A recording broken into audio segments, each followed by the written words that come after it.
In the early hours of a quiet August morning in 1963, a train carrying millions in cash sped through the English countryside, unaware that history was about to change forever.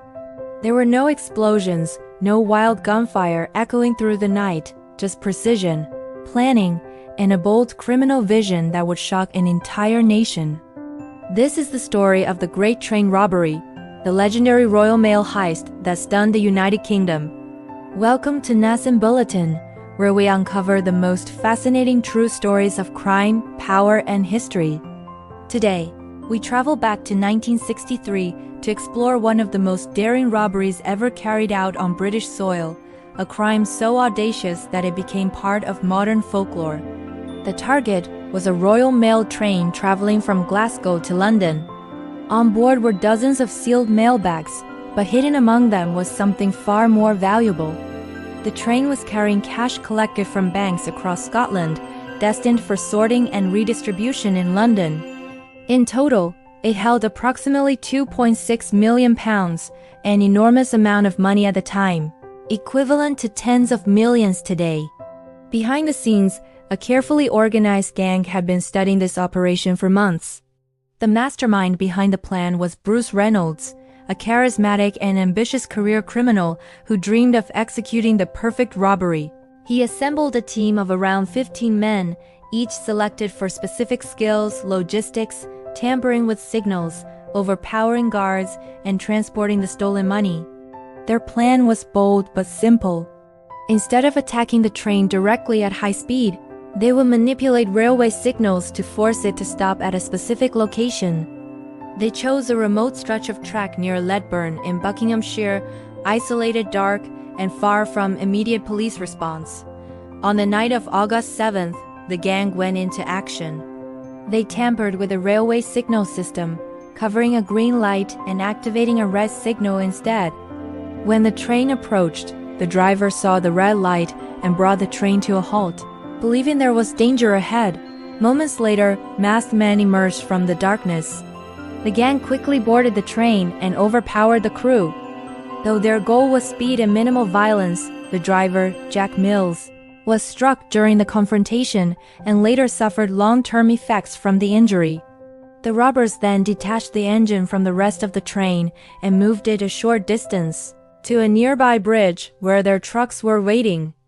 Working rapidly, they transferred 120 mailbags filled with cash into their vehicles. The entire operation lasted less than 30 minutes. Then, under the cover of night, they disappeared.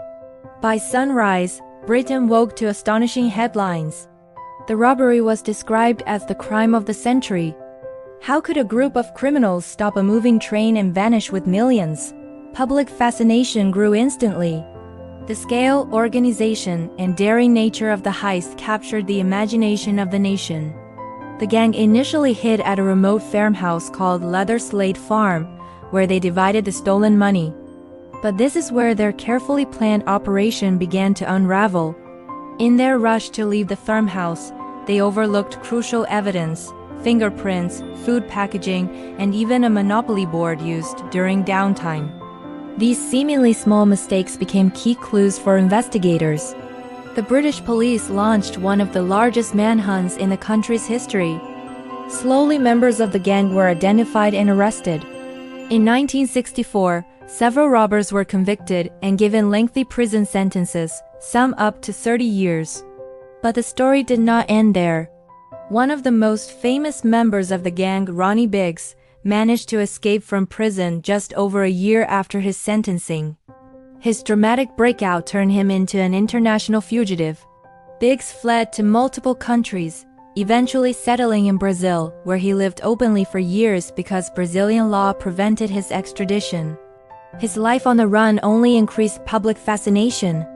Interviews, media attention, and pop culture references turned him into a controversial figure, part criminal, part celebrity. Decades later, due to declining health, Biggs voluntarily returned to the United Kingdom in 2001 and was taken back into custody. Meanwhile, Bruce Reynolds also fled abroad, living under false identities before eventually being captured and imprisoned. What makes the Great Train Robbery so unforgettable is not just the money stolen, but the precision, ambition, and cultural impact it left behind. It exposed weaknesses in security systems, led to reforms in mail transportation procedures, and forced authorities to modernize investigative techniques. But it also sparked debate. Were the robbers ruthless criminals who endangered lives? Or were they daring anti-heroes who challenged a powerful system? Public opinion was divided. Some condemned them entirely.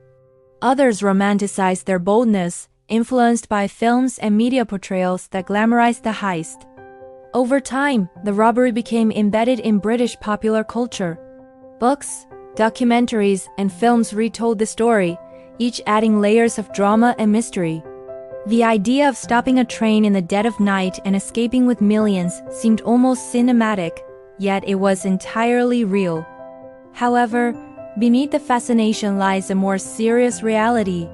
The robbery caused real harm, especially to the train driver who never fully recovered from his injuries. It reminded society that even carefully planned crimes carry consequences beyond money. The Great Train Robbery remains one of the most iconic crimes of the 20th century, a story of ambition, risk, and a thin line between brilliance and recklessness. It teaches a powerful lesson about human nature. Planning and intelligence can achieve extraordinary results, but overconfidence and small mistakes can undo even the most carefully designed schemes. As history shows, no crime is truly perfect. If you enjoyed this deep dive into one of the most legendary heists in history and want more cinematic true crime stories, make sure to subscribe to Nascent Bulletin, like this video, and share it with others who are fascinated by real events that changed the world. Because sometimes, the most gripping stories are not fiction, they are moments in history where ordinary people dared to attempt the extraordinary.